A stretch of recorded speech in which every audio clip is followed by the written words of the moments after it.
तं ये तस्मै श्रीगुरुवे नमः।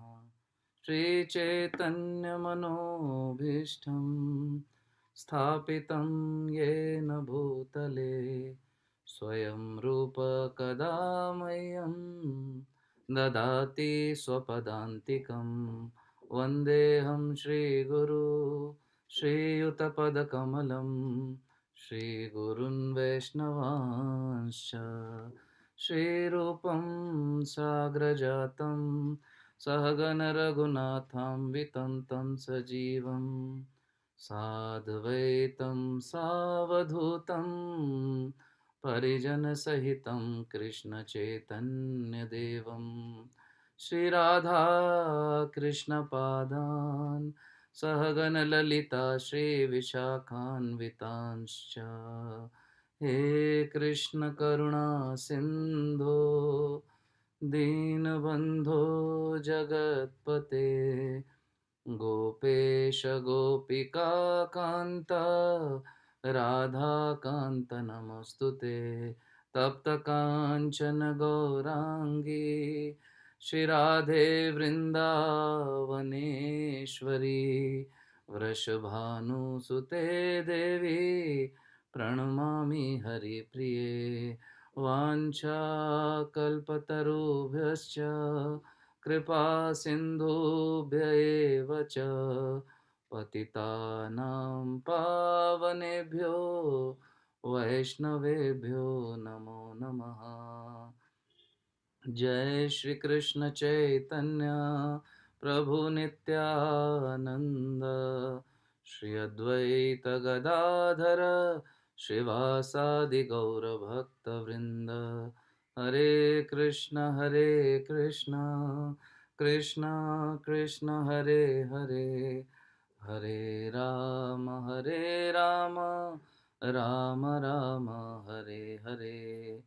नमो विष्णुपादाय कृष्णप्रेष्ठाय भूतले श्रीमते भक्तिवेदांत स्वामिनिति नामिने। नमस्ते सारस्वते देवे गौरवाणी प्रचारिणे निर्विशेष शून्यवादी पाश्चात्य देशतारिणे। श्रील प्रभुपाद की जय। सभी उपस्थित भक्तों की जय। भगवत गीता कक्षा की जय और श्रीमद् भागवतम श्रीमद् भागवतम कक्षा की जय। बहुत बहुत स्वागत है आप सभी भक्तों का। बड़ी प्रसन्नता हो रही है आप सभी को देख के। स्पेशल कृपा हो गई मुझ पे आज भक्तों की कि मुझे निमंत्रण मिल गया अचानक, वरना आप लोग तो याद ही नहीं करते। इतना समय हो गया, हर बार हर क्लास के बाद बोलते प्रभु जी आप आया कीजिए, हम बुलाएंगे आपको, बट आप लोग भूल जाते हो। बट चलिए, एनी हाउ भगवान का कृपा हो गया आज। तो कुछ चर्चा करते हैं, श्रीमद् भागवतम से पढ़ते हैं। स्कंद 11 अध्याय 2 श्लोक संख्या 53 11.2.53। तो जिनके पास बुक है वो खोल सकते हैं, खोल लीजिए फटाफट अपनी बुक्स।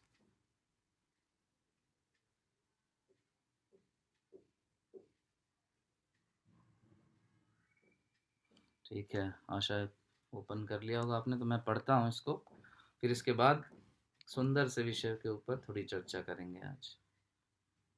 श्लोक है श्रीमद् भागवतम का। ओम नमो भगवते वासुदेवाय। ओम नमो भगवते वासुदेवाय। ओम नमो भगवते वासुदेवाय। नारायणं नमस्कृत्य नरं चैव नरोत्तमं देवीं सरस्वतीं व्यासं ततो जयमुदीरयेत्। नष्टप्रायेषु अभद्रेषु नित्यं भागवत सेवया भगवती उत्तमा श्लोके भक्तिर्भवति नैष्टिकी। शृण्वतां स्वकथा कृष्ण पुण्यश्रवणकीर्तनः हृदयन्तस्थो स्थो हि भद्राणि विदुनोति सुहृत्स्थम् निगमकल्पतरुरगलितं फलं शुकमुखाद् अमृतद्रव्यसंयुतं पिबत भागवतं रसमालयम् मुहुर्हो रसिका भुवि भावुका। तो हम 11वें स्कंद के अध्याय 2 के 53वें श्लोक को पढ़ते हैं। उसके पश्चात उसका अनुवाद और तात्पर्य पढ़ेंगे, फिर उसके ऊपर कुछ चर्चा करेंगे। त्रिभुवन विबहेत्वे अप्यकुंठा स्मृतिर्जितात्मसुरार्दिभिः मृग्यात् न चलति भगवत्पदारविन्दा लवनिमेषार्धिमपि या स वैष्णवाश्च। अनुवाद। भगवान के चरण कमलों की खोज ब्रह्मा तथा शिव जैसे बड़े बड़े देवताओं द्वारा भी की जाती है, जिन्होंने भगवान को अपना प्राण तथा आत्मा स्वीकार कर रखा है। भगवान का शुद्ध भक्त उन चरण कमलों को किसी भी अवस्था में नहीं भूलता। वह भगवान के चरण कमलों की शरण एक क्षण के लिए भी नहीं, आधे क्षण के लिए भी नहीं छोड़ पाता, भले ही बदले में उसे संपूर्ण ब्रह्मांड का शासन तथा ऐश्वर्य भोग का वर क्यों न मिले। भगवान के ऐसे भक्त को वैष्णवों में सर्वश्रेष्ठ मानना चाहिए। तात्पर्य श्रील प्रभुपाद के द्वारा श्रील प्रभुपाद की जय। श्रील श्रीधर स्वामी के अनुसार यह प्रश्न किया जा सकता है कि यदि किसी को भगवान के चरण कमलों के आधे क्षण भी छोड़ने के बदले संपूर्ण ब्रह्मांड का ऐश्वर्य मिल जाए, तो इतने अल्प समय के लिए भगवान के चरण कमलों को छोड़ने में क्या हानि हो जाएगी। इसका उत्तर अकुंठ स्मृति शब्द द्वारा दिया गया है। शुद्ध भक्त के लिए भगवान के चरण कमलों का विस्मरण असंभव है, क्योंकि प्रत्येक विद्यमान वस्तु वास्तव में भगवान का अंश है। चूंकि कोई भी वस्तु भगवान से पृथक नहीं है, न ही शुद्ध भक्त ब्रह्मांड के ऐश्वर्यों को भोगने या उस पर शासन करने का विचार मन में ला सकता है। यदि उसे ब्रह्मांड का सारा ऐश्वर्य दे भी दिया जाए, तो वह उसे तुरंत भगवान के चरण कमलों पर अर्पित कर देगा और भगवान के विनीत दास की स्थिति में लौट आएगा। तात्पर्य और भी है, लेकिन इसको यहीं पर रोकते हैं, इतना पढ़ते हैं। तो प्रभुपाद जी बहुत सुंदर बात कह रहे हैं और ये बहुत ही सुंदर श्लोक है। अनुवाद से आप समझ ही गए होंगे कि इस श्लोक का विषय वस्तु क्या है। वैसे तो संपूर्ण श्रीमद् भागवतम का विषय वस्तु और केंद्र स्वयं भगवान श्री कृष्ण ही हैं, उनके अलावा कोई है ही नहीं। परंतु फिर भी इस श्लोक में स्पेसिफिकली अगर आपने ध्यान से सुना है इसके अनुवाद को, तो आप समझ सकते हैं कि इस अनुवाद में जो विषय वस्तु है, इस श्लोक में जो विषय वस्तु है, वो भगवान के सुंदर चरण कमल, जिसके अभिलाषी हम सब हैं, भगवान के चरण। तो क्या कह रहे हैं श्लोक में कि भगवान के जो चरण कमल हैं उसकी खोज में शिव और ब्रह्मा जैसे बड़े बड़े देवता भी लगे हुए हैं। ऐसा नहीं है कि डेली भागवतम क्लास के 100 भक्त ही केवल भगवान के चरण कमलों की खोज में लगे हुए हैं कि किसी तरह मिल जाए, नहीं। इसके अलावा संपूर्ण ब्रह्मांड में, उस ब्रह्मांड के परे भी जो हैं, वो सब भी भगवान श्री हरि विष्णु श्री कृष्ण के चरण कमलों की प्राप्ति के लिए प्रयास कर रहे हैं। न सिर्फ वे, यहाँ तक कि वैकुंठ में जो लक्ष्मी जी हैं, वो भी सदैव सदैव भगवान के चरण कमलों की ही अभिलाषा करती हैं, है ना। सदैव लक्ष्मी जी भगवान के चरण कमलों के निकट ही रहना पसंद करती हैं। सारे ऋषिगण, सारे भक्तगण भगवान के चरण कमलों की आस करते हैं, उनको पाना चाहते हैं। और क्या कह रहे हैं कि ऐसा भक्त जो भगवान के चरण कमलों से प्रेम करता है, वो एक क्षण के लिए भी नहीं भूल पाता। न तो भूलना चाहता है और न भूल पाता है। और लेकिन हमारी स्थिति थोड़ी अभी ऐसी कि हमें जबरदस्ती कभी कभी याद करना पड़ता है भगवान के चरण कमल। कभी कभी अपने ध्यान को भगवान के चरणों में स्थापित करना पड़ता है। तो अभी मैं भी सबकी बात नहीं, मैं अपनी बात कर रहा हूँ। आप सभी तो प्रेमी भक्त हैं भगवान के। प्रत्येक दिन मैं देखता हूँ आप बड़ी उम, लगन के साथ श्रीमद् भागवतम का अध्ययन करने में लगे हुए हैं, श्लोका बाई श्लोका। अभी एकादशी का दिन था, तो मैं देख रहा था, पूर्णानंदी का मोबाइल पास में था, उसमें सभी भक्त जो है मिलके मैं कई घंटे तक जो है भगवत गीता का पाठ ही कर रहे थे, एक के बाद एक। कभी कोई माता जी, कभी कोई माता जी, सब प्रयास कर रहे हैं भगवान के श्री हरि के चरण कमलों को प्राप्त कर लेने का। तो ये बहुत सुंदर है कि भक्त जो है कभी छोड़ना नहीं चाहता, चाहे वो दिन एकादशी का हो, चाहे नॉन एकादशी हो, द्वादशी हो, प्रतिपदा हो, कोई भी दिन हो, भगवान के चरण कमलों के निकट रहना चाहता है भक्त, सदैव भूलना नहीं चाहता, कभी भूल ही नहीं सकता। स्वयं आप देख सकते हैं शीला प्रभुपाद, भगवान से कितना प्रेम था उन्हें।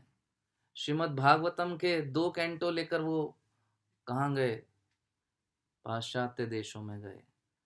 प्रथम 2 स्कंद भगवान के चरण कमल कहे जाते हैं, और उनका प्रताप और प्रभाव ये था कि शीला प्रभुपाद ने संपूर्ण विश्व को बदल दिया। वहाँ उस ज्ञान को लेकर जब पहुंचे शीला प्रभुपाद, भगवान ने कितनी कृपा की, संपूर्ण विश्व प्रभुपाद के चरणों में गिर गया। सब कुछ दे दिया प्रभुपाद को भगवान ने, और टेस्ट किया कि क्या ये अब भी मेरे चरण कमलों से प्रेम करेगा, मुझसे प्रेम करेगा। ये वक्त टेस्ट था शीला प्रभुपाद का। प्रभुपाद 100/100 मार्क्स लेकर पास हुए वहां पर। सब कुछ दे दिया भगवान ने उनको। जहां वो पाश्चात्य देश, जहां एक सामान्य व्यक्ति जाने के स्वप्न देखता है, इंडिया में तो आज भी स्थिति है। लोग जाना चाहते हैं विदेशों में घूमने, छुट्टियां मनाने जाना चाहते हैं, 1 हफ्ता, महीना, और बड़े प्रसन्न प्रसन्न होते हैं वहां जाके, और सभी रिश्तेदारों को बता, I am in America right now, I am in London, हमें बड़ा आनंद आ रहा है। तो वो अमेरिका और लंदन वाले लोग, न सिर्फ अमेरिका लंदन, संपूर्ण विश्व के सभी धनाढ्य, सभी बड़े बड़े इंडस्ट्रियलिस्ट, जितने भी लोग थे, सब शीला प्रभुपाद के चरणों में आ गिरे। ये भगवान की कृपा थी, भगवान के वो चरण कमल जो शीला प्रभुपाद ने अपने हृदय में स्थापित कर रखे थे, जिससे वो दूर एक क्षण भी नहीं होना चाहते थे, उनका प्रताप था। तो भक्त यहाँ पर यही कह रहे हैं कि भक्त जो है भगवान का, वो कभी छोड़ता नहीं भगवान के चरण कमलों को, चाहे बदले में उसे संपूर्ण ब्रह्मांड का ऐश्वर्य मिल जाए, जिस प्रकार शीला प्रभुपाद को मिला। सारा ऐश्वर्य, एक राजा का भी ऐश्वर्य इतना नहीं होता जितना भगवान ने शीला प्रभुपाद को प्रदान कर दिया। तो क्या भूल गए भगवान को शीला प्रभुपाद उस समय वो ऐश्वर्य पाके? नहीं। जो भी कुछ भगवान ने शीला प्रभुपाद को दिया, वो सब कुछ प्रभुपाद ने भगवान के चरण कमलों में ही अर्पित कर दिया, सब कुछ लगा दिया। ऐसा है ना, 40 रुपया लेकर चले थे शीला प्रभुपाद भारत से, और वापस जब लौटे तो भी 40 रुपए थे उनके पास, कि मेरा कुछ नहीं, सब कुछ, सभी जो अलग अलग मंदिर थे, मंदिर का जो व्यवस्थापन था, मैनेजमेंट था, सब कुछ अलग अलग मंदिरों में वहीं एडजस्ट कर दिया शीला प्रभुपाद ने। अरबपति खरबपति हो चुके थे शीला प्रभुपाद, लेकिन उन्हें उन्होंने उसमें से कुछ भी अपने लिए नहीं रखा, सब कुछ भगवान की सेवा में लगा दिया। तेरा तुझको अर्पण क्या लागे मेरा। तो ऐसे हैं भगवान के शुद्ध भक्त। और क्या कह रहे हैं, ऐसे भक्त को वैष्णवों में सर्वश्रेष्ठ माना जाना चाहिए। तो निसंदेह शीला प्रभुपाद भी सर्वश्रेष्ठ भक्त हैं। और शीला प्रभुपाद तो खैर हायर लेवल की बात हो गई। वे भक्त जो प्रयास कर रहे हैं भगवान के श्री चरणों में अपनी मति को लगाने का, जिस प्रकार आप सभी कर रहे हैं, तो वे सब भी वास्तव में वैष्णवों में श्रेष्ठ हैं। अपने आप में वैष्णव होना बहुत बड़ी बात है, और वैष्णवों में श्रेष्ठ कहा गया है ऐसे व्यक्ति को जो भगवान में, भगवान के चरण कमलों में अपनी प्रीति को लगाने का प्रयास करता है। तो बधाई के पात्र हैं वास्तव में आप सभी भक्त जो इतना मेहनत से और इतना लगन से श्रीमद् भागवतम का अध्ययन कर रहे हैं रोज। उनके चरण कमलों में मेरा शत शत कोटि कोटि नमन। और आप सभी से प्रार्थना भी है कि आप सब रोज किसी न किसी के लिए प्रार्थना करते हैं, कृपया मेरे लिए भी प्रार्थना करिए कि मेरी भी रुचि और प्रेम भगवान के चरण कमलों में इसी प्रकार हो जाए, इन ग्रंथों के अध्ययन में इस प्रकार हो जाए जिस प्रकार आप सबकी है। ये मेरी हृदय से आप सभी से विनती है। प्लीज़ जब भी आप प्रार्थना करें तो ऐसी प्रार्थना एक बार मेरे लिए ज़रूर कीजिएगा। तो इंद्र और ब्रह्मा के पद को भी अगर प्राप्त कर लेते हैं, देखिए कितनी बड़ी बात है, तो भी वो भूलते नहीं सब कुछ, सिर्फ और सिर्फ एक चीज़ चाहते हैं कि हमें किसी तरह भगवान के चरण कमल मिल जाए। तो जो व्यक्ति इस प्रकार की मनोवृत्ति अपना लेता है, आचार्य बताते हैं, वो तुरंत ही कनिष्ठ से उत्तम अधिकारी के पद को प्राप्त कर लेता है। क्या उत्तम अधिकारी का लक्षण है? कि उत्तम अधिकारी जो है वो प्रत्येक वस्तु में जब भी किसी भी चीज को देखता है वो भगवान से संबंधित देखता है। एक कनिष्ठ अधिकारी तो उसका दृष्टिकोण अलग होता है, मध्यम स्तर पे भी कुछ कुछ इम्प्रूवमेंट आता है, लेकिन उत्तम अधिकारी प्रत्येक वस्तु को भगवान से संबंधित देखता है। और उत्तम अधिकारी बना जाता है कब? जब हमारी प्रीति भगवान के चरण कमलों में, भगवान के प्रति, भगवान के इन दिव्य ग्रंथों में, भगवान की वाणी, भगवत गीता, भागवतम जैसे ग्रंथों में लग जाती है। कहा है ना ईशोपनिषद में भी, यस्तु सर्वाणि भूतानि आत्मवानुपश्यति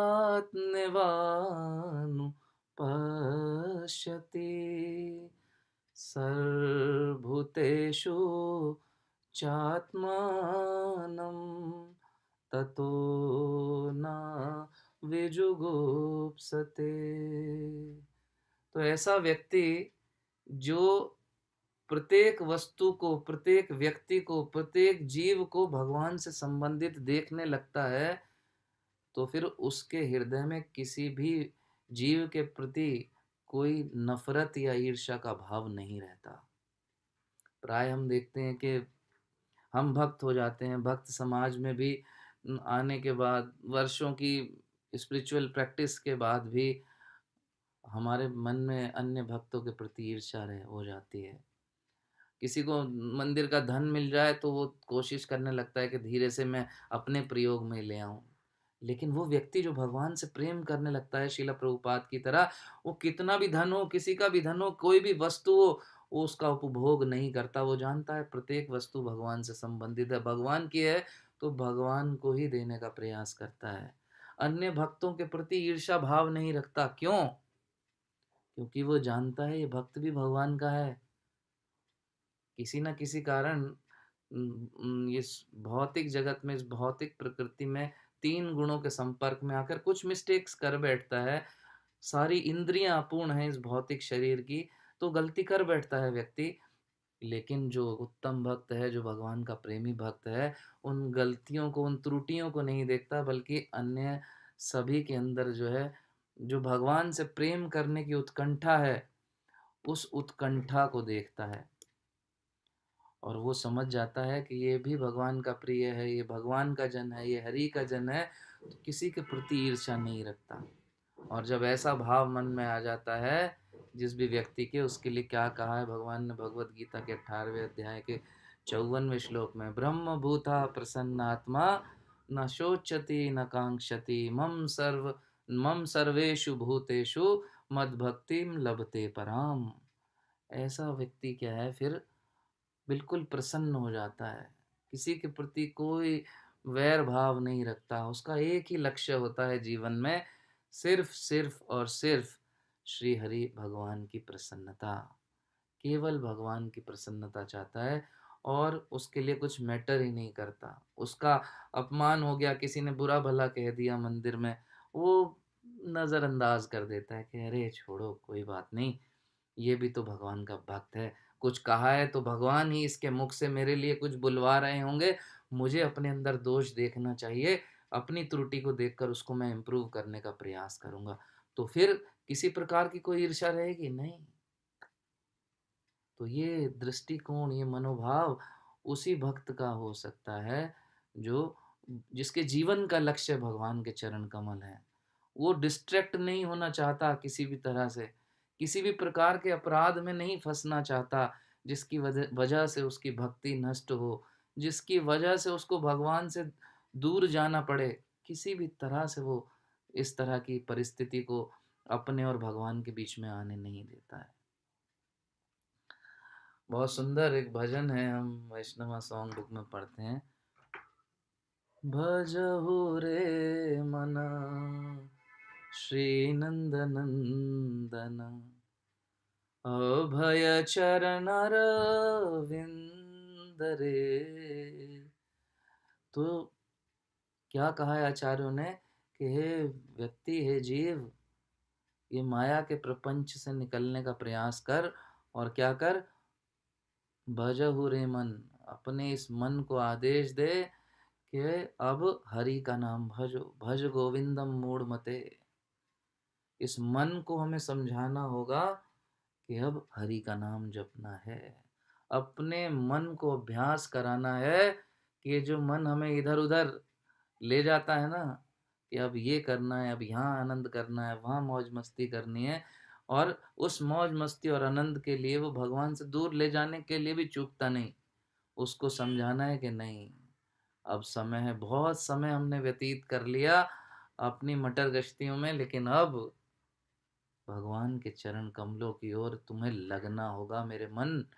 और भगवान भी भगवत गीता में कहते हैं, अभ्यासेन तु कौन्तेय वैराग्येण च गृह्यते।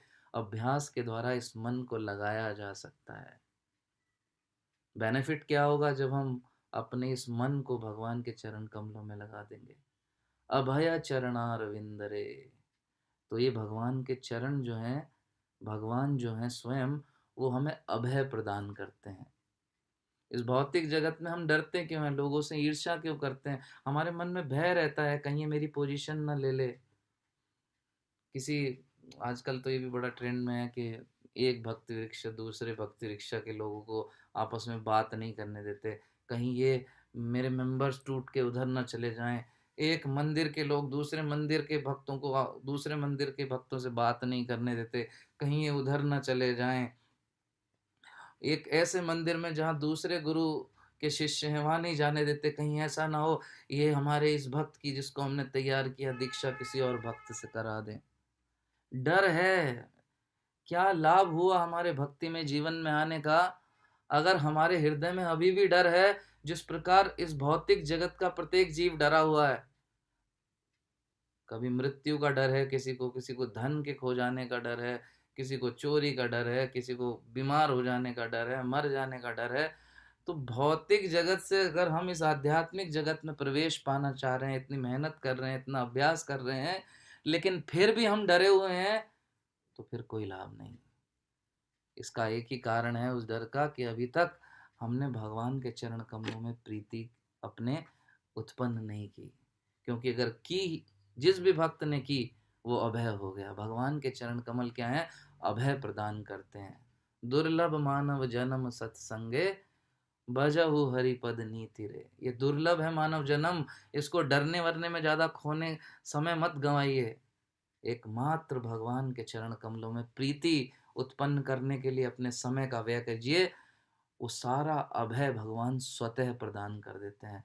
जिस प्रकार पांडवों की रक्षा की भगवान ने, कौरव बड़े बलवान थे, बड़े शक्तिशाली थे, युद्ध के पहले दिन के पहले ही घंटे में पांडवों को हराने की क्षमता रखते थे कौरव।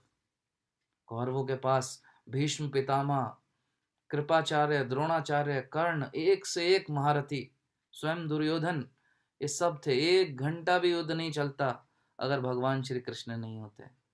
तो कितने लोग हैं, द्रौपदी की रक्षा की, गज की, ग्रह का उद्धार किया, किस किस का नहीं रक्षा किया भगवान ने।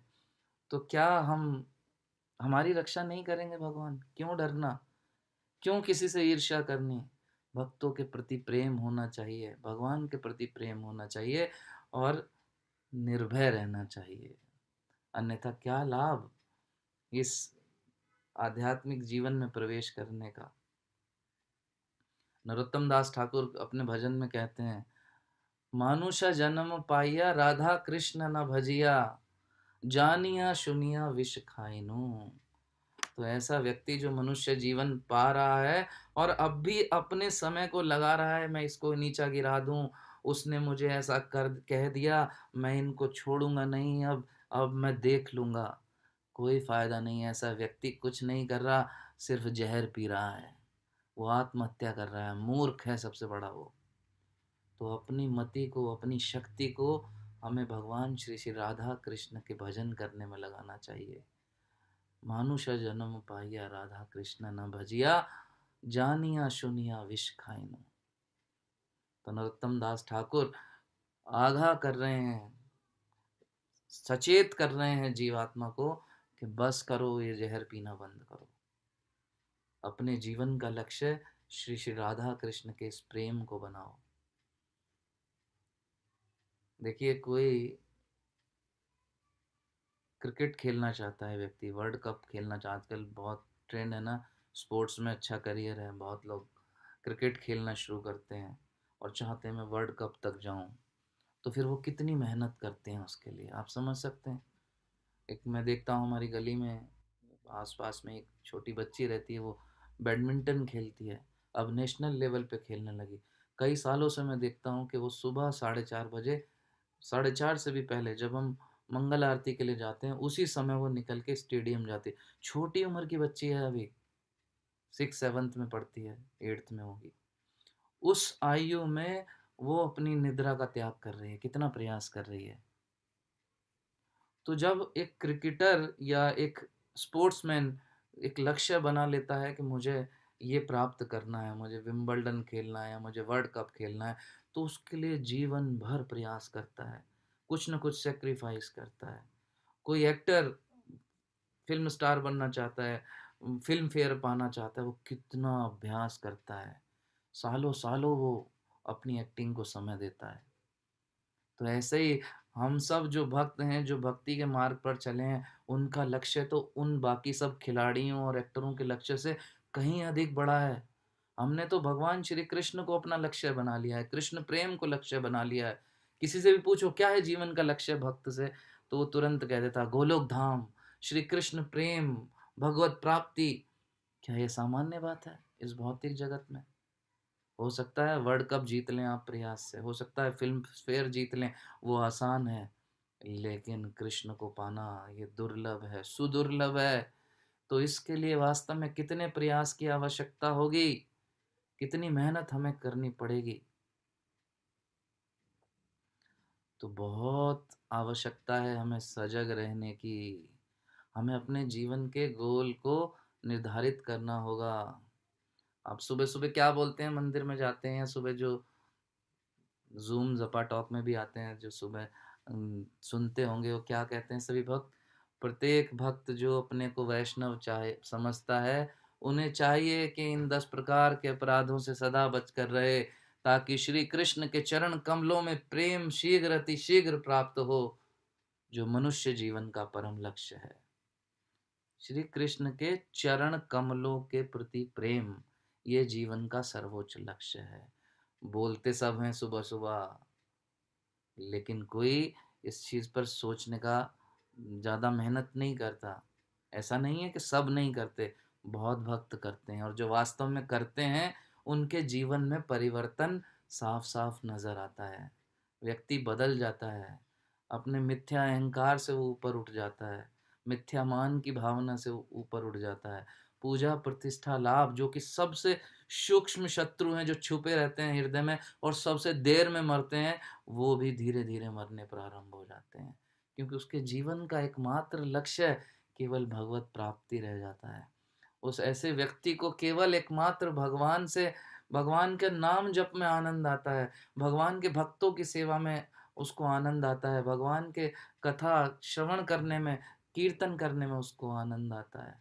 जिस बात से भगवान और भगवान के भक्तों को प्रसन्नता होती है, वो सिर्फ वही चाहता है, क्योंकि जीवन का लक्ष्य उसने श्री श्री राधा कृष्ण के प्रेम को बना लिया। तो हमें सिर्फ इन बातों को, जो आचार्य के वचन है, इनको बस तोतों की तरह रट नहीं लेना कि मनुष्य जीवन का परम लक्ष्य है और ये प्राप्त करना है भगवत धाम गोलोक प्राप्ति। नहीं, गुरु महाराज कहते हैं कि तोता जो है उसको राम राम रटना सिखाया जा सकता है बड़ी आसानी से, और बहुत तोते बोलते भी हैं, राम राम राम राम बोलते हैं। लेकिन जब विषम परिस्थिति आती है जीवन में, कोई जाल डाल के उस तोते को पकड़ लेता है, या कोई व्याग उसको पकड़ लेता है, या बिल्ली उसका गला पकड़ लेती है उस तोते का, तो उस समय राम राम नहीं करता, उस समय वो टाएं टाएं ही करता है। क्यों? क्योंकि जो राम राम उसने बोला अपने मुख से, वो हृदय से नहीं बोला, समझ के नहीं बोला, भाव से नहीं बोला, समर्पण से नहीं बोला, उसको सिर्फ रट लिया। तो ऐसे ही भक्तों के समाज में भी खूब सारी बातें रट लेने से कुछ नहीं होने वाला। हाँ, निसंदेह रट लेना एक प्रारंभिक अवस्था हो सकती है, पहला सोपान, पहली सीढ़ी हो सकती है, लेकिन वो अल्टीमेट जो परिस्थिति है वो नहीं है। हमें धीरे धीरे चीज़ों को समझ के गंभीरता से अपने जीवन को गंभीरता पूर्वक लेते हुए वरिष्ठों के मार्गदर्शन में धीरे धीरे आगे बढ़ने का प्रयास करना है, ताकि जब जीवन में हमारे विषम परिस्थिति आए, आने ही वाली है ना, जीवन का एक परम सत्य है मृत्यु। तो उस क्षण में अगर हम वास्तव में भगवान से प्रेम नहीं करते जीवन भर, तो उस क्षण में मुख से राम राम नहीं, तोते की तरह टाएं टाएं हो जाएगी, मारो बचाओ ये सब छोड़ के जाना पड़ रहा है, उसको बड़ा कष्ट होगा व्यक्ति को। तो अभी समय है, पूरा ताकत से, पूरा शक्ति से हमें भगवान की ओर अपने को ले जाने का प्रयास करना है। यस, तो भगवान के चरण कमलों के विषय में यहाँ पर बात चल रही थी। क्या है भगवान के चरण कमल वास्तव में? हम देखते हैं ना, अगर हम चरण भगवान के हों या फिर भक्तों के भी हों, इनका बड़ा महत्व है वैसे जीवन में, है ना। हम किसी को घर बुलाते हैं क्या, प्रभु जी अपने चरण डाल दीजिए, है ना। किसी को ये तो नहीं कहते प्रभु जी अपना पेट डाल दीजिए, प्रभु जी अपने हाथ डाल दीजिए, या प्रभु जी आप आगे पड़ जाइए हमारे घर, नहीं बोलते। हम क्या बोलते हैं, प्रभु जी अपने चरण हमारे घर में रख दीजिए, हमारा घर पवित्र हो जाए। कोई शॉप की ओपनिंग करता है, उद्घाटन करता है दुकान का, क्या कहते हैं, आचार्यों को, अच्छे भक्तों को बुलाया जाता है कि अपने चरण कमल डालकर इस स्थान को पवित्र कर दीजिए, है ना। तो ये चरण कमल भक्तों के हों, भगवान के हों, सोचिए, भगवान जब भक्तों के चरण कमलों का इतना प्रताप है कि किसी के घर में यदि वो चरण अपने डाल दें तो इस घर को पवित्र कर सकते हैं, तो जो भगवान के चरण कमल हैं, यदि वो हमारे हृदय पर अंकित हो जाएं, तो क्या हमारे हृदय को पवित्र नहीं करेंगे? निसंदेह हमारे हृदय में जो संचित मल है जन्मों जन्मों का, तुरंत साफ हो सकता है। बस उत्कंठा उत्पन्न करनी होगी, भगवान से प्रार्थना करनी होगी, आचार्यों से, वरिष्ठों से प्रार्थना करनी होगी कि हमारे हृदय में भगवान के चरण कमलों के प्रति वो प्रेम हो, हमारे भजन में वो शक्ति हो कि भगवान के चरण, सुंदर चरण हमारे हृदय में स्थापित हो जाएं। और अगर वो हो गए तो फिर तो कुछ बचा नहीं, सब कुछ बिल्कुल अच्छा हो जाएगा। भगवान के चरण कमल अद्भुत हैं। गोपियां भगवान के जो चरण कमल है उनके विषय में बहुत सुंदर बात कहती हैं। हम देखें, आप लोग गोपी गीत गाते हैं, मैंने देखा है अक्सर, पूर्णानंदी जब क्लास लेती हैं तो स्पेशली कार्तिक के समय में गोपी गीत गाते हैं। तो यदि हमें भगवान के विषय में अगर सुनना है, भगवान के गुणों के विषय में सुनना है, भगवान से प्रेम किस प्रकार करना है ये जानना है, तो गोपियों से अच्छा हमें वास्तव में, जो गोपियों ने जो गोपी गीत में कह दिया है, उससे अच्छा कोई उदाहरण नहीं है। कितनी सुंदर बात भगवान के चरणों के लिए गोपी गीत में गोपियां कहती हैं, प्रणत देहि नाम पापकर्षणम्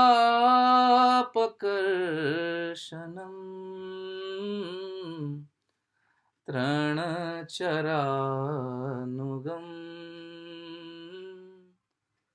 श्रीनिकेतनम्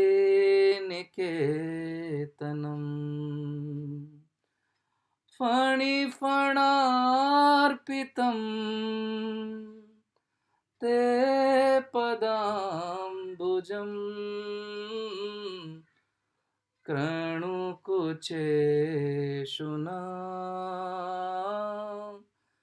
क्रन्दिहच्छयम् कृणुकुचेषुना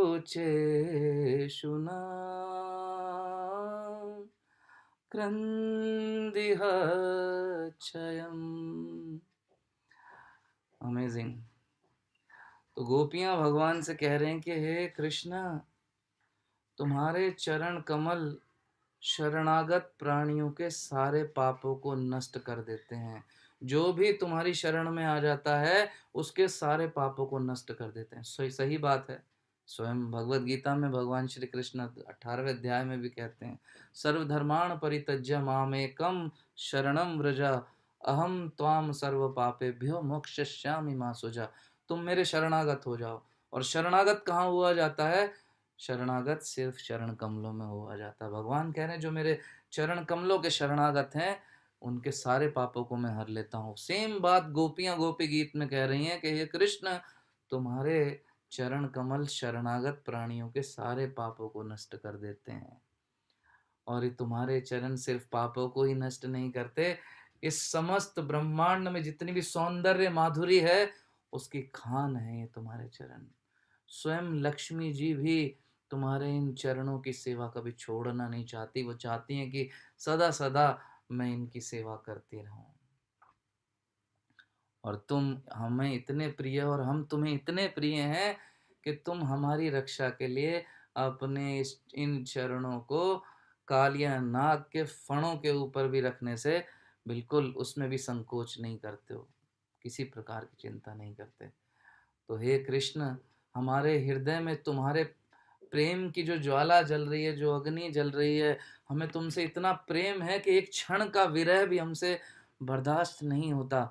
तो ये जो हृदय में हमारे ज्वाला है, प्रेम की अग्नि जो जल रही है, कृपया अपने चरण कमल हमारे वक्ष स्थल पर रख दो ताकि हृदय में जल रही ये प्रेम की ज्वाला जो है वो शांत हो सके। तो देखिए गोपियों के हृदय का भाव। तो इसी प्रकार इस भौतिक जगत में हम भी जल रहे हैं, हम भगवान की प्रेमाग्नि में नहीं जल रहे हैं, वास्तव में अपनी इच्छाओं की अग्नि में हम जल रहे हैं। तो हम भी भगवान से प्रार्थना कर सकते हैं। गोपियों वाला भाव लाना तो असंभव है, उसको हमें इमिटेट भी नहीं करना चाहिए, लेकिन एक दास का एक अच्छे भक्त का भाव हम हृदय में ला सकते हैं कि भगवान अपने इन चरण कमलों को हमारे भी वक्ष स्थल पर रख दो ताकि हृदय में जो इतनी इच्छाएं हैं, इतनी भोग करने की जो आकांक्षाएं हमने पाल रखी हैं उस और पूर्ति होती नहीं उसकी इस भौतिक जगत में, तो वो जो जलन है, वो जो अग्नि है, वो जो ज्वाला है, उन इच्छाओं की पूर्ति न होने के कारण वो शांत हो जाए। लेकिन व्यक्ति अपने को समझता ही नहीं कि वो परेशानी में है। किसी से पूछो कैसे हो भाई, वो यही कहता है how you, I am fine. अरे वाह। तो आचार्य कहते हैं वो व्यक्ति जो बीमार होता है उसे दवा का स्मरण होता है। जब कोई बीमार है व्यक्ति तो तब वो सोचता है कि अरे वहां से वो दवाई लानी है, मेरे लिए दवाई ले आओ। लेकिन जब कोई व्यक्ति अपने को स्वस्थ समझता है, स्वस्थ है, तो आपने देखा होगा उसको दवाई का स्मरण नहीं होता। तो इसी प्रकार इस भौतिक जगत में जो भी व्यक्ति अपने को स्वस्थ समझ रहा है और खुश सोच रहा है कि मैं यहाँ बहुत प्रसन्न हूं, उसे भगवान का स्मरण अक्सर नहीं होता। लेकिन जो समझ जाता है कि ये भौतिक जगत जो है दुखों का कारण है, माम पेति तु कौन्ते या दुखालयम अशाश्वतम, ये दुख का घर है, तो फिर वो इस दुख से बाहर निकलना चाहता है। जन्म मृत्यु जरा व्याधि और आदि दैविक क्लेश, आदि भौतिक कलेश, आदि आत्मिक कलेश, इन सब से जो वो रोज लड़ाई लड़ रहा है उससे वो बाहर निकलना चाहता है। तब वो समझता है कि वास्तव में मैं एक खराब स्थिति में हूँ, एक बीमार जैसी मेरी स्थिति है। भगवान का फिर वो प्रार्थना करनी चाहिए उस व्यक्ति को। तो फिर निसंदेह जिस प्रकार एक दवाई एक बीमार को ठीक करती है, उसी प्रकार भगवान का ये स्मरण हमें ठीक कर। तो सबसे पहले हमें स्वीकार करना चाहिए कि हम यहाँ फंसे हैं और हम निकलना चाहते हैं। जब हम मानेंगे कि हम बीमार हैं तो निसंदेह कोई ना कोई हमें दवा ला कर दे देगा। जिसके पास दवा का पैसा होता है उसे भी दवा मिल जाती है, और सड़क पे जो एक भिखारी रहता है जब वो बीमार होता है कोई ना कोई व्यक्ति दयावश उसे भी ले जाकर दवा दे देता है। तो हमारी जो भी स्थिति हो, जब हम वास्तव में मानेंगे कि हम बीमार हैं इस भौतिक जगत में, और तो फिर कोई ना कोई भक्त हमें ज़रूर मिलेगा जो हमें भगवान से जोड़ने के लिए हमें प्रयास करेगा और फिर हम भगवान की जो भगवान के प्रति प्रेम है, हमारे हृदय में जो उत्कंठा है, उसको हम धारण करेंगे नाम जप के द्वारा, कथा श्रवण के द्वारा, तो फिर हमारा भी उपचार हो सकता है। तो वास्तव में ये जो भगवान के चरण कमलों की बात चल रही है, अभी माता जी समय है हमारे पास? मुकुंद लीला माता जी, थोड़ी देर और बोलते रहें अभी के विराम दें? नहीं प्रभु जी, अभी आप 15-20 मिनट ले सकते हो। अच्छा, 15-20 मिनट आपकी तरफ से, 15-20 मेरे, तो घंटावर तो है अभी, हाँ चलते हैं। प्रभु जी आराम हाँ। से है। प्रभु जी बहुत इंटरेस्टिंग है, देखो आईडी पूरी फुल फिल हो चुकी है, फुल। अरे बहुत इंटरेस्टिंग है, जैसे कोई फिल्म में इतना मजा नहीं आएगा जितनी आपकी बातों में आ रहा है। अरे ठीक है, तो चलते रहते हैं, अभी देखते हैं जब तक भी कहानी चलती है। तो क्या कहा गया है, भगवान के जो चरण हैं, सुंदर चरण हैं, ये भक्त के लिए साध्य हैं। साध्य, आपने देखा होगा, हम सब साधक हैं, वास्तव में हम सब साधना कर रहे हैं, साधना भक्ति कर रहे हैं। लेकिन आचार्य कहते हैं कि हमें प्रयास करना चाहिए। हर एक जो साधक होता है, उसका लक्ष्य क्या और रहता है कि वो अपनी पूर्ण अवस्था, अपनी जो सिद्ध अवस्था है, वो उसको पहचान सके। अपना जो स्वरूप सिद्ध, एक आपने सुना होगा गुरु महाराज के मुख से भी ये बात, कि अपना जो वास्तविक स्वरूप है, वो उसको पहचान सके। हम इस भौतिक जगत में, इस भौतिक प्रकृति के संपर्क में इतना रह लिए हैं कि वास्तव में हम अपनी पहचान इस शरीर से करने लगते हैं। हमारे सारे सुख दुख इस शरीर से ही जुड़े रहते हैं। केवल हम अपने ये जो शरीर है हमारा, इसको संतुष्ट करना चाहते हैं, और जब ये संतुष्ट हो जाता है, then we feel we are happy. हमें अच्छा रहने के लिए मकान मिल जाए, खुश हो गए, गाड़ी मिल जाए, खुश हो गए, खाने के लिए पिज्जा मिल गया, बर्गर मिल गया, खुश हो गए, वी आर हैप्पी। नो, मुक्तिर हित्वान यथा रूपम स्वरूपेण व्यवस्थिति। शास्त्रों में कहा गया है, व्यक्ति को अपने स्वरूप को समझने के लिए अभ्यासरत रहना चाहिए। और जो सिद्ध व्यक्ति है, भगवान की कृपा से, आचार्यों की कृपा से, नाम जप की कृपा से, वो धीरे धीरे एक साधक से एक स्वरूप सिद्ध अवस्था में आने लगता है। अब कोई पूछ सकता है कि दोनों में क्या फर्क है भाई? साधक भी जप करता है, भगवान की भक्ति करता है, ग्रंथों का अध्ययन करता है, एक सिद्ध व्यक्ति भी यही सब करता है, दोनों में फर्क क्या है? तो गुरु महाराज हमारे बताते हैं, दोनों में बड़ा फर्क है। ये उसी प्रकार है जिस प्रकार एक कच्चा आम और एक पक्का आम, दोनों आम ही हैं वास्तव में, एक ही पेड़ पर लगे हैं, एक ही वैरायटी है, एक ही प्रजाति के हैं, लेकिन दोनों में एक अद्भुत और बड़ा फर्क है, और वो फर्क है रस का। कच्चे आम के भीतर है अभी खट्टा रस, और जो पका हुआ आम है उसके अंदर है मीठा रस। बस यही फर्क है एक साधक का, एक जो अभी प्रयास कर रहा है, अपराधों में जूझ रहा है, जिसका जप भी अभी नाम अपराध से भरा हुआ है, मंदिर में आता है तो अन्य भक्तों में अवगुण दिखाई दे रहे हैं, उसको सारा मैनेजमेंट खराब दिखाई दे रहा है, मंदिर की व्यवस्था सब बेकार लग रही है। वो केवल एक को ही अच्छा मानता है, वो खुद को, कि मैं हूँ बिल्कुल ठीक, बाकी सब व्यवस्था खराब है। लेकिन प्रयास तो कर रहा है वो व्यक्ति भी बेचारा, सुबह उठ के मंगल आरती भी जाता है कभी कभी, संडे टू संडे, प्रतिदिन कुछ ना कुछ नाम जप भी कर रहा है, क्लास भी अटेंड कर रहा है, भले ही वीडियो ऑफ करके करे, आ तो रहा ही है बेचारा, वो भी कुछ प्रयास तो कर रहा है, स्ट्रगल तो कर रहा है। तो गोल तो उसने भी अपने जीवन का कृष्ण को बनाया, उस गोल को पाने के लिए नाम जप भी किया, साधना भक्ति भी की, लेकिन वो फर्क अभी उसका और एक सिद्ध व्यक्ति का वैसा ही है, जैसा एक कच्चे आम का फर्क और एक पके हुए आम का फर्क। जो सिद्ध व्यक्ति है वास्तव में, उसी के विषय में यहाँ पर बात कही गई है कि वो ऐसा व्यक्ति होता है, वो है सिद्ध व्यक्ति, जो क्षण भर भी भगवान के चरण कमलों से दूर नहीं रह सकता। अब ऐसा नहीं कि वो विग्रहों के पास ही बैठा रहेगा, इसका मतलब ये है, इसका मतलब ये है सदैव सदैव वो कृष्ण के चिंतन में रहता है। माताएं हैं, कुकिंग करती हैं, तो भी सदैव कृष्ण के स्मरण में, कुछ भजन चल रहा है, कुछ कथा चल रही है, कुछ लेक्चर चल रहा है, भगवान का स्मरण चल रहा है, भगवान के लिए कुकिंग कर रही हूँ, ये बनाऊंगी तो उनको भोग लगाऊंगी, कैसे खाएंगे मेरे ठाकुर जी आज, कैसे कैसे भोजन वो ग्रहण करेंगे, उनको कैसा लगेगा। अच्छा मैंने चावल बना दिए, पुलाव बना दिया, अचार भी रख देती हूँ उसके साथ, ज़्यादा अच्छा, अरे छाछ भी दे देती हूँ, अरे छाछ के साथ गुड़ भी अच्छा रहेगा। तो ये वास्तव में ये एक साधक को पता भी नहीं लगता, ये लक्षण उसको सिद्ध बना देते हैं। और जो व्यक्ति सिद्ध हो जाता है उसको फिर भगवान, इसका एक और लक्षण है कि भगवान का जब वो नाम पुकारता है ना अपने मुख से, हरे कृष्ण कृष्ण कृष्ण हरे हरे, हरे राम राम राम हरे हरे, तो ये नाम जब जैसे फेक वाला नहीं रहता कि नींद आ रही है, उबासियां आ रही हैं, पड़ोस में देख रहे हैं कौन क्या कर रहा है, पड़ोस वाले सो रहे हैं ना, वो वास्तव में वो उस मधुरता का अनुभव करता है फिर भगवान के नाम में, जितना मधुर शास्त्रों में भगवान के इस नाम को बताया गया। क्या कहा गया है, बड़ी सुंदर पंक्तियां हैं। मधुरम मधुरेभ्योऽपि मंगलेभ्योऽपि मंगलम, पावनं पावनेभ्योऽपि हरेरनामेव केवलम्, हरेरनामेव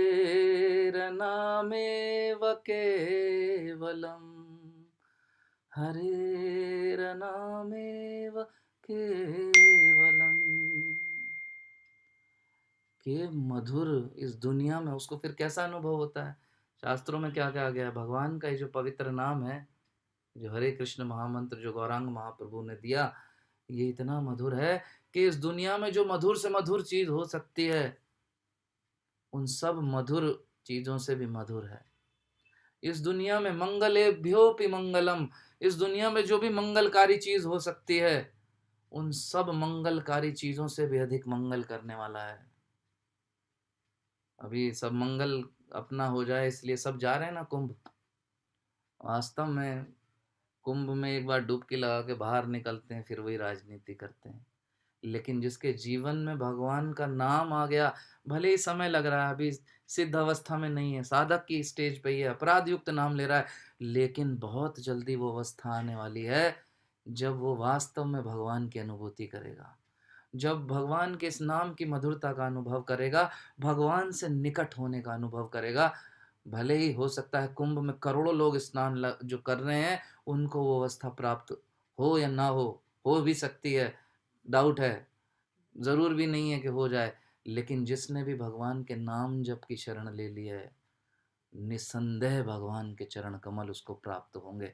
हो सकता है कि कच्चा रहे, अपराध करता रहे तो इस जन्म में ना हो, अगले जन्म में हो, एक जन्म में, दो जन्म में, चार जन्म में, पांच जन्म में, लेकिन निश्चित है कि वो भगवान के इन सुंदर नामों की मधुरता को अनुभव करेगा और उसको भगवान प्राप्त होंगे ही होंगे। पावनम पावनेभ्योपि, इस दुनिया में इससे ज्यादा पावन करने वाला कोई भी चीज नहीं है। स्वयं गंगा भी पावन करती है, लेकिन शास्त्रों में तुलनात्मक अध्ययन भी दिया गया है कि उससे अधिक जो है भगवान का ये पवित्र नाम है जो पावन करने वाला है। हरेर नाम एव केवलम, हरेर नाम हरेर नाम एव केवलम, कल्यो नास्तेव नास्तेव नास्तेव गतिरन्यथा, there is no other way, कोई और उपाय है ही नहीं। तो हमें प्रयास करना है धीरे धीरे अपने को ऐसे नौसिखिया भक्त ही नहीं बनाए रहना, धीरे धीरे अपनी परिस्थिति को हमें इम्प्रूव करना है। हमें सोचना है कि हमारे अंदर क्या त्रुटियां हैं, क्या कमियां हैं, क्या अपराध हम कर रहे हैं, कहाँ हम कमियां कर रहे हैं, उन कमियों को खत्म करके उत्कंठा लानी है, बिल्कुल जिज्ञासा लानी है कि हमें इसी जन्म में भगवान को प्राप्त करना है, इसी जन्म में हमें भगवत प्राप्ति करनी है। उसके लिए अगर मुझे थोड़े सेक्रीफाइस भी करने पड़े तो मैं बिल्कुल करने के लिए तैयार हूँ, ऐसा हमें बिल्कुल मानना चाहिए। दृढ़ विश्वास होना चाहिए भगवान के इन नाम जप में जो हमने स्वीकार किया। कई कई बार भक्त सोचते हैं कि अरे ये क्या पकड़ लिया हमने भी बिना मतलब, अभी तो सारे दोस्त आनंद लेते हैं, क्या नाम जप करते रहो, कुछ होगा भी इससे कि नहीं होगा। हनुमान जी कहते हैं मंत्र जाप मम दृढ़ विश्वासा, हनुमान जी सदैव राम नाम का जप किया करते थे और उस राम नाम के जप से ही उन्होंने कितने काम जो है भगवान श्री राम के निपटा डाले। तो सारा श्रेय हालांकि भगवान सॉरी ये हनुमान जी जो हैं बहुत बलवान थे, बहुत सारी शक्तियां, बहुत सारे आशीर्वाद उनके पास थे, लेकिन फिर भी वो सारा श्रेय उन्होंने नाम भगवान श्री राम के नाम को दिया।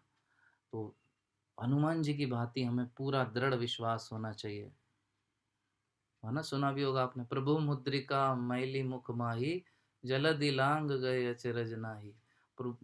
भगवान की वो दी हुई अंगूठी जिसके ऊपर राम लिखा था, मुख में डाली और पूरा समुद्र पार कर गए। किसी भक्त ने कहा कि आप में कितनी शक्ति है हनुमान जी, पूरा आपने तो समुद्र ही पार कर दिया उड़ के, आपके अलावा कोई नहीं कर सकता था ये कार्य। बोले मेरी क्या औकात है, मैं तो अपने प्रभु श्री राम का बस एक तिनके जैसा भक्त हूँ, मेरी कोई शक्ति नहीं। मुख से अंगूठी निकाली और दिखा दिया, ये इस अंगूठी की शक्ति है। वो बोले अरे तुमने मुख में अंगूठी रखी, अंगूठी तो मुद्रिका तो उंगली में पहनी जाती है, अरे तुम भी बंदर ही रहे, मुख में रखने के लिए थोड़ी ना दी अंगूठी। बोले हो सकता है कि मुख में अंगूठी न रखी जाती हो, लेकिन इस अंगूठी पर जो मेरे प्रभु राम का नाम लिखा है वो सदैव जीवा पर रखने के लिए ही है। तो भक्त भी प्रसन्न हो गया इस बात को सुनकर, और हनुमान जी जैसा दृढ़ विश्वास हमें रखना चाहिए। सदैव श्री हरि का नाम हमारे मुखमंडल पर रहना चाहिए। तो फिर ये हमें एक साधक से सिद्ध बनाने में हमें ज़्यादा देर नहीं लगेगी, हम भी धीरे धीरे जो है उस सिद्ध अवस्था को प्राप्त कर सकते हैं। तो ये सुंदर चरण कमल भगवान के हमें भी प्राप्त हों, हमें ऐसी कामना करनी चाहिए। अच्छा, कभी आपने सोचा एक चीज़ और, हम कहते हैं चरण कमल, चरण कमल ही क्यों कहते हैं? कि फूल तो और भी बहुत सारे हैं अच्छे अच्छे, चरण कमल की बात क्यों कही जाती है? चरण गुलाब भी कह सकते थे। ये कभी सुना है चरण चमेली? चमेली का भी फूल अच्छा होता है, खुशबू बड़ी अच्छी होती है, तो फिर चरण कमल ही क्यों कहा जाता है? क्या विशेष बात है? बहुत सारे तर्क हो सकते हैं, लेकिन एक बार मैं एक लेक्चर सुन रहा था तो उसमें बड़ी सुंदर बात वहाँ पर बताई गई कि चरण कमल क्यों कहा जाता है।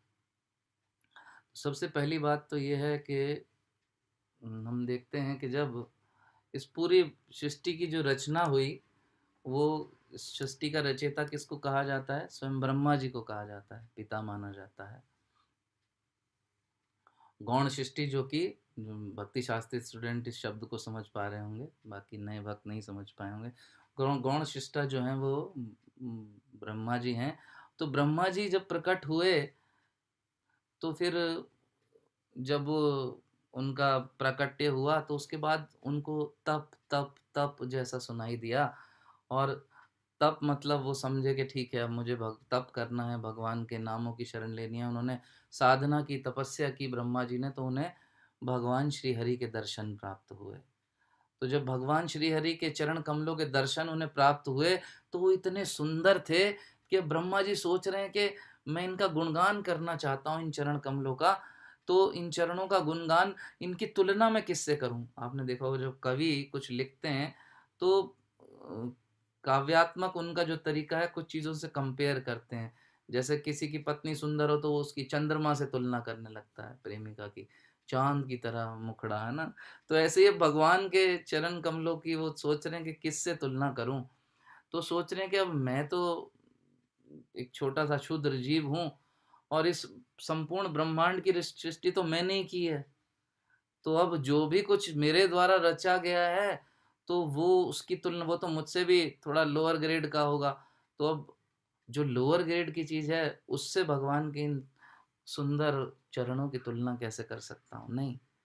तो फिर ब्रह्मा जी को विचार आता है कि अरे जब मैं प्रकट हुआ तो मुझसे भी पहले जो है वास्तव में एक कमल प्रकट हुआ भगवान की नाभि से।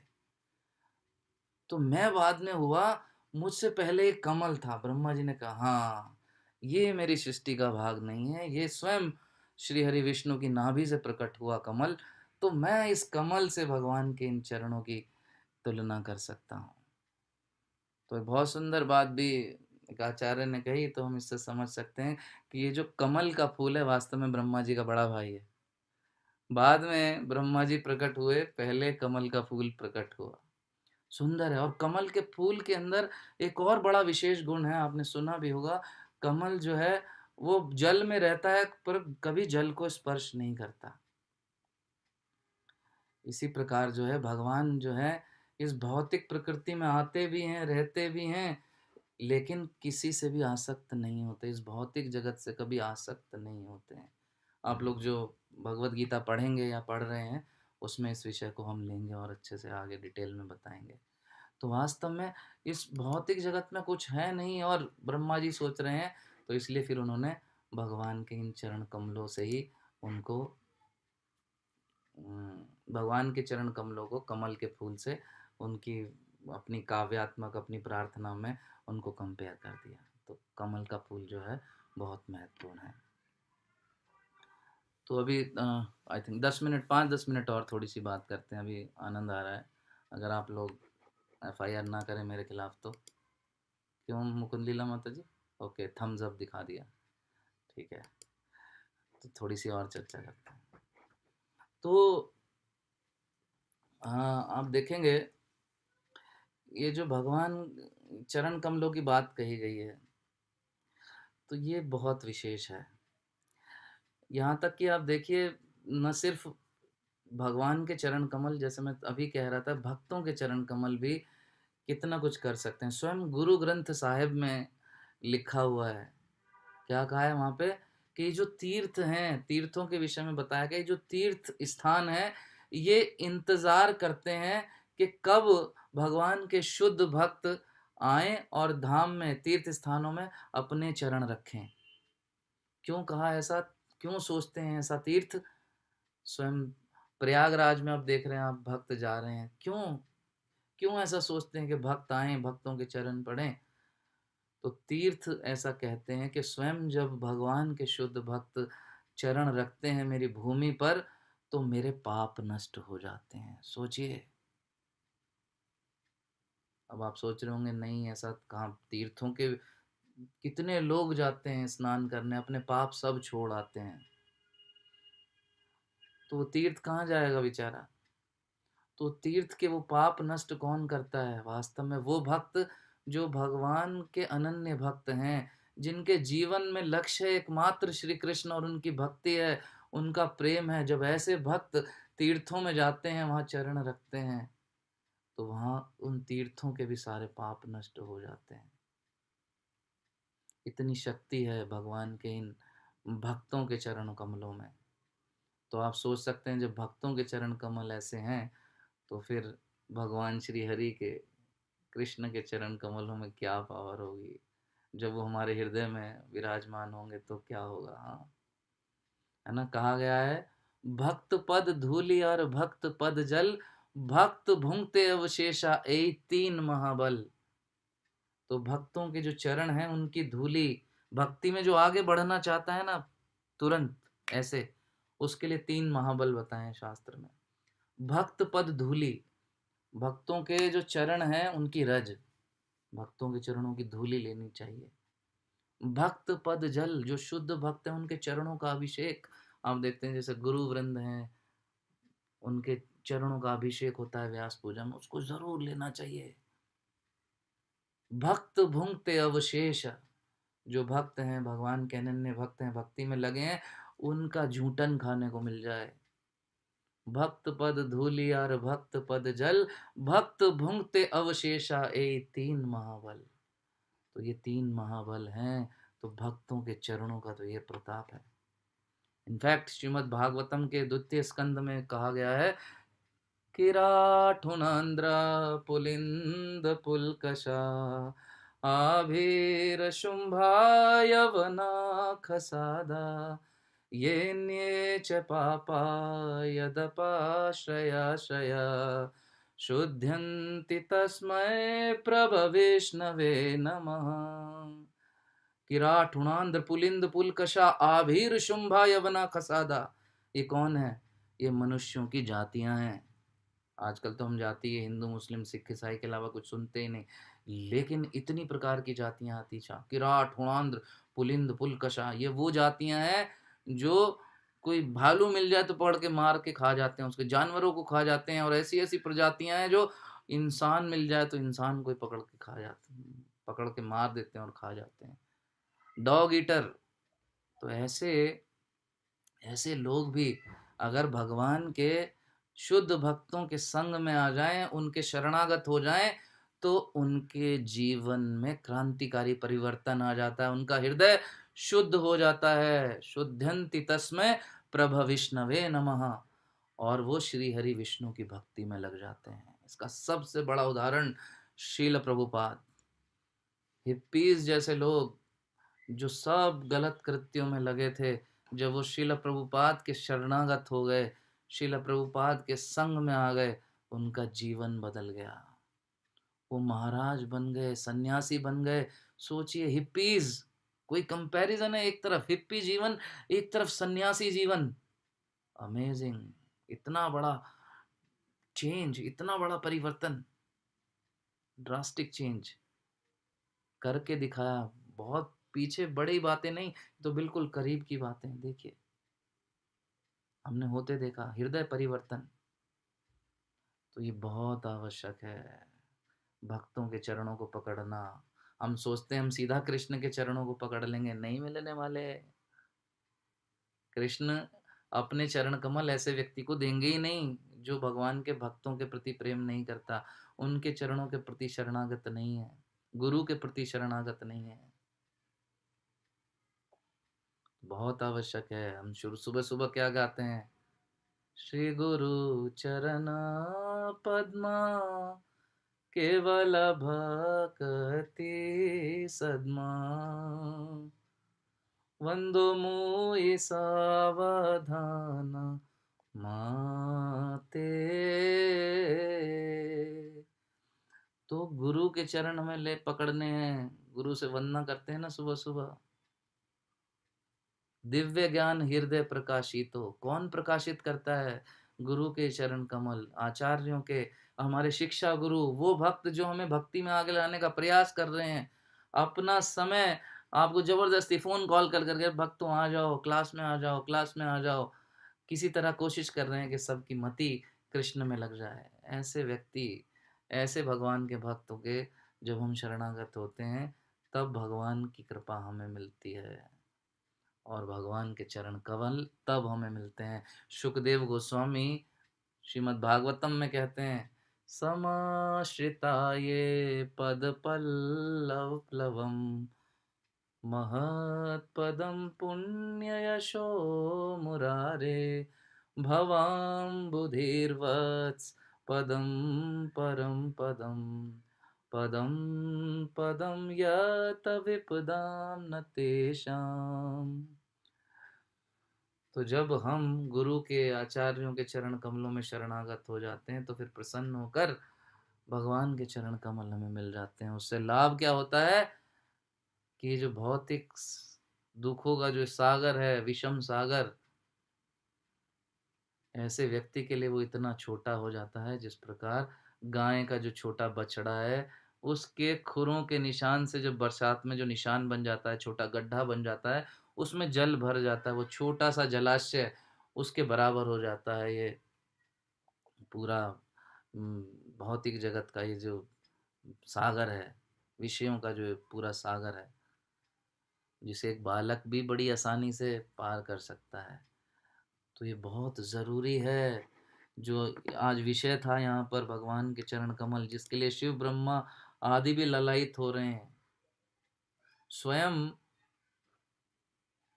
आप देखिए, रुक्मणी जी ने भी भगवान के चरण कमलों को पाना चाहा।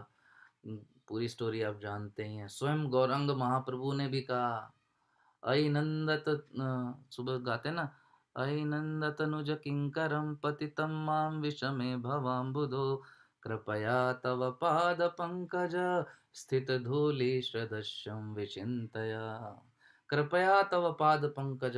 स्वयं गौरांग महाप्रभु कह रहे हैं कि मैं तो एक तिनके के समान हूँ, इस विषम सागर में पड़ा हूँ, कृपया मुझे अपने चरण कमलों की धूलि बना लीजिए।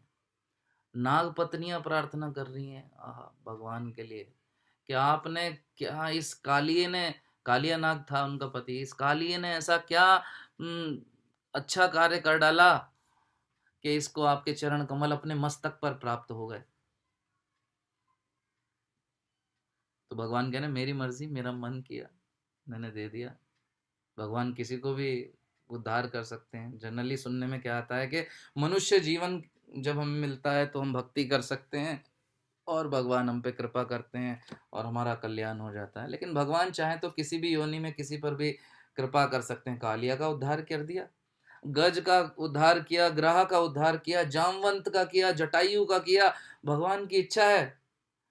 अभी हमारा नहीं हो पा रहा लेकिन हम प्रार्थना तो कर ही सकते हैं कि प्रभु आप इच्छा बना लो प्लीज अपनी, आप विचार भी कर लोगे तो हमारा उद्धार हो जाएगा। महाराज कुलशेखर मुकुंद माला स्तोत्र में कितनी सुंदर प्रार्थना करते हैं। कृष्ण त्वदीय पद पंकज पंचरान्ते अद्येव मे वसतु मानस राजहंसा प्राण प्रयाण समय कफवात पित्ते कंठावरोधन विधो स्मरणं कुतस्ते। भगवान श्री कृष्ण से महाराज कुलशेखर प्रार्थना कर रहे हैं कि हे प्रभु, इस समय जो मेरा मन रूपी हंस है, राजहंस है, ये आपके चरणों के डंठल के जाल में फंसा हुआ है, इसको बस जकड़ लीजिए और यही क्षण है कि आप मेरे प्राण हर लीजिए। क्योंकि जब मृत्यु आएगी पता नहीं उस समय मैं आपका स्मरण कर सकूंगा कि नहीं कर सकूंगा। कफ वित पा ये क्या बोलते हैं, कफ पित्त और वात, ये सब बीमारियां मुझे उस समय परेशान करेंगी। और इन कहते हैं कि जब मृत्यु होती है तो बड़ा कष्ट होता है, तो उस समय पता नहीं आपका स्मरण मैं कर सकूंगा कि नहीं कर सकूंगा। तो इसी क्षण मुझे मेरे मन को अपने चरण कमलों से जो है वो बांध लीजिए। तो आप देख सकते हैं कि जितने भी स्वयं गौरांग महाप्रभु, नाग पत्नियां, महाराजा कुलशेखर, रुक्मणी जी, लक्ष्मी जी, सब भगवान के चरण कमलों को पाने के लिए प्रयास कर रहे हैं, सब पाना चाह रहे हैं। और हम क्यों कंजूसी कर रहे हैं? इनफैक्ट स्वयं भगवान भी, आपने कभी चित्र देखा वो भगवान एक पत्ते के ऊपर तैर रहे हैं और अपना अंगूठा चूस रहे हैं।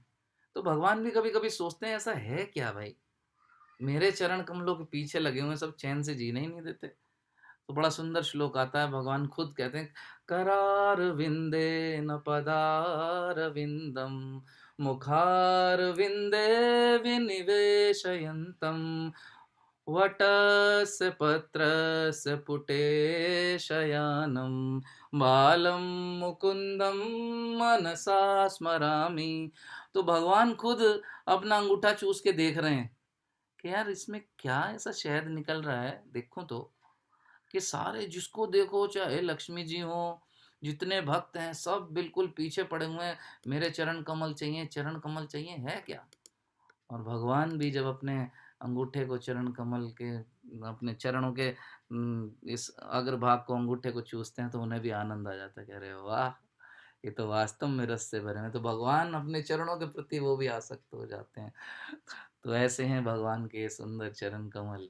लेकिन एक बात बहुत सुंदर कही है आचार्यों ने कि भगवान के इन चरणों के प्रति यदि कोई व्यक्ति चाहता है कि उसके हृदय में प्रीति हो, तो ये तभी संभव है जब वो भगवान के भक्तों के चरणों के प्रति शरणागत होता है।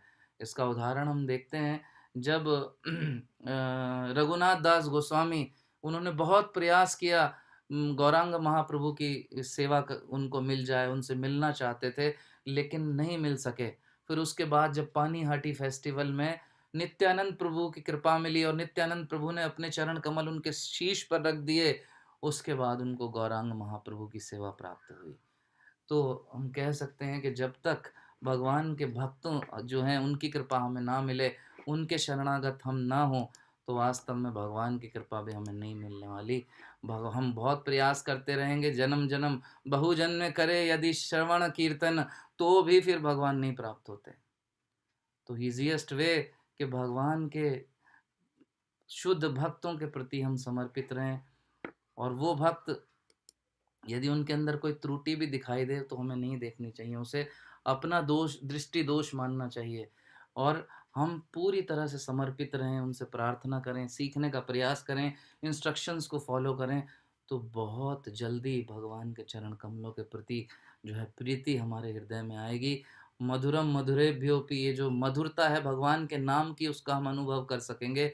और भगवान के जो अभय चरण हैं तो वो हमें अभय प्रदान करेंगे। तो ऐसी भगवान से प्रार्थना करते हैं, भगवान के चरण कमल हम सभी के हृदय में स्थापित हों और हम सभी को वो अभय प्रदान करें। हरे कृष्ण कृष्ण कृष्ण हरे हरे, हरे राम राम राम हरे हरे। जगत गुरु श्रील प्रभुपाद की जय। ग्रंथराज श्रीमद् भागवतम की जय। निताय गौर प्रेमानंदे हरि हरि बोल। तो आज की चर्चा से यदि किसी का कोई प्रश्न है तो। हरे कृष्णा प्रभु जी, दंडवत प्रणाम। हरे कृष्णा प्रभु। प्रभु जी वेरी इंस्पायरिंग, एक्सीलेंट, फैंटास्टिक।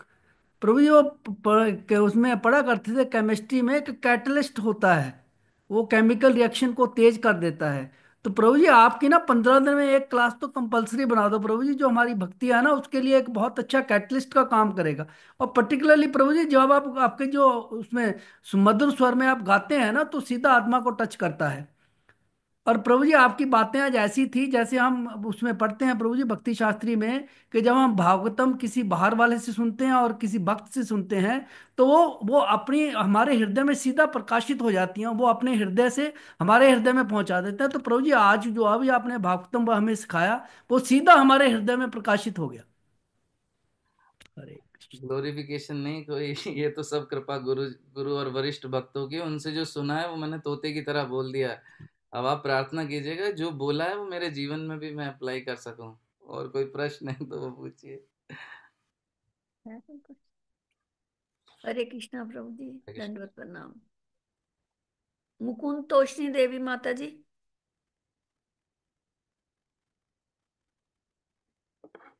हरे कृष्णा माता जी, हरे कृष्णा प्रभु जी। हरे कृष्णा माता जी। रतु प्रभु जी आपकी क्लास मुझे इतनी अच्छी लगती है कि मेरा मन करता है बस सुनती ही रहूं। रात भी आपने जो गीता का वो सुनाया था, तो प्रभु जी उसकी वीडियो मिलेगी क्या? मैं लिख नहीं पाई, बहुत छूट गया मेरा। उसके लिए क्षमा चाहता हूँ माता जी। किसी भक्त ने ना रिकॉर्डिंग बीच में बंद कर दी थी और मेरा ध्यान नहीं गया, तो रिकॉर्डिंग नहीं है। प्रभु जी मतलब मुझे चाहिए थी, बहुत ही अच्छा लगा। रात भर मैं सोचती रही, मैंने कहा प्रभु जी से कैसे बात करूं, भगवान ने सुन ली कि आज आप क्लास में आ गए। मुझे इतना अच्छा लगता है, इतना अच्छा लगता है प्रभु जी। मैं दिल से बता रही हूँ आपको कि आपकी वाणी सुन के गदगद हो जाती हूँ कि भाई डेली सुनती रहूं आपकी बातें। पर चलो वो तो मैं गीता सुन रही हूँ तो मुझे बहुत अच्छा लगता है कि मैं गीता पढ़ूंगी तो मुझे सब बातें आपकी सुनाई देंगी। लेकिन आपके लिए बहुत बहुत हरी बोल प्रभु जी। प्रार्थना कीजिएगा माता जी। कुछ जो बोला वो बस मेरी स्थिति भी क्योंकि तोते जैसी है। अंत समय में नहीं टाय नहीं टाय ना निकले, बस राम राम निकले, हरे कृष्ण निकले। हाँ, हृदय में चीज। प्रभु जी, कहीं से मिल नहीं सकती वो? मुझे दोबारा बोलना पड़ेगा आपके लिए, मैं अलग से क्लास करता हूँ। अच्छा। रिकॉर्ड कर लीजिएगा। ठीक है प्रभु जी, ठीक है। हरे कृष्णा प्रभु जी। Hare Krishna. Thank you.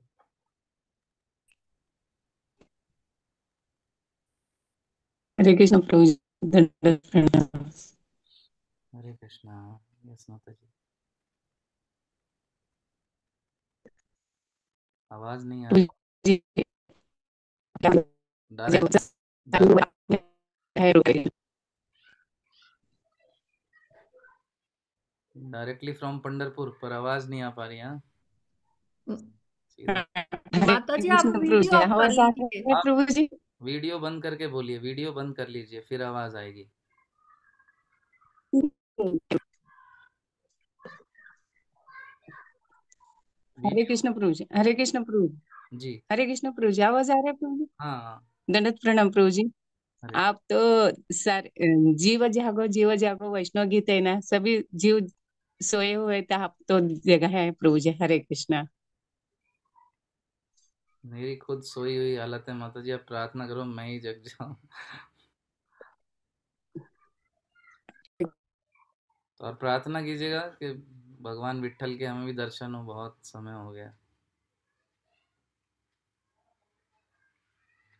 Yes माता जी, देख लीजिए कौन और किसी का प्रश्न है क्या कुछ, या कोई कुछ कहना चाहता है तो। हरे कृष्णा, जिसके प्रश्न हैं वही हैंड रेज कीजिए। बोलने दो, इतना निर्मल गोपी माता जी। इतने कठोर ना बनो, बोलने दो उन्हें अगर कुछ बोलना है। ठीक है प्रभु जी, ठीक है। निर्मल गोपी माता जी। DD 108 108। हरे कृष्णा, दंडवत प्रणाम माता जी। हरे कृष्णा प्रभु जी, दंडवत प्रणाम। प्रभु जी थैंक यू सो मच। आपके जो पॉइंट्स थे बहुत अच्छे थे सारे ही, इसमें जो कि